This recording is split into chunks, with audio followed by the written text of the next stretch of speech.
உங்கள் வீட்டில் லட்சுமி கடாட்சம் பெருக வேண்டுமா? எதிர்மறை சக்திகள் விலக வீட்டை துடைக்கும் தண்ணீரில் இந்த எளிய பொருட்களை சேர்த்தாலே போதும். முதலில் தண்ணீரில் சிறிதளவு கல் உப்பை கலந்து வீட்டை துடைத்தால் வீட்டில் உள்ள கண் திருஷ்டி மற்றும் எதிர்மறை ஆற்றல்கள் அனைத்தும் விலகிவிடும். அடுத்து தண்ணீரில் சில துளிகள் கோமியம் கலந்து துடைத்தால் வீட்டில் தெய்வீகத் தன்மையும் ஐஸ்வர்யமும் பெருகும். தண்ணீரில் பன்னீர் மற்றும் ஜவ்வாது கலந்து துடைத்து பாருங்கள். வீட்டில் நேர்மறை ஆற்றல் அதிகரிக்கும், மகிழ்ச்சி பெருகும், குழந்தைகளின் கல்வி வளம் சிறக்கும். சிறந்த கிருமி நாசினியான மஞ்சள் தூளை நீரில் கலந்து துடைத்தால் நோய்கள் நம்மை அண்டாது, வீட்டில் தெய்வ கடாட்சம் உண்டாகும். வீட்டில் உள்ள கெட்ட தோஷங்கள் விலகி மகிழ்ச்சி நிலைக்க பச்சை கற்பூரத்தை தண்ணீரில் கலந்து துடைப்பது மிகவும் நல்லது. இறுதியாக மஞ்சள் தூளையும் கல்லுப்பையும் ஒன்றாக நீரில் கலந்து வீட்டை துடைத்தால் உங்கள் இல்லம் சகல சௌபாக்கியங்களும் மற்றும் மங்களகரமாக மாறும்.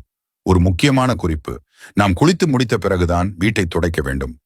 செவ்வாய் மற்றும் வெள்ளிக்கிழமைகளை தவிர்த்து மற்ற நாட்களில் வீட்டை துடைப்பது உகந்தது. காலை அல்லது மாலை சூரியன் மறைவதற்கு முன் துடைப்பது மிகச்சிறப்பு.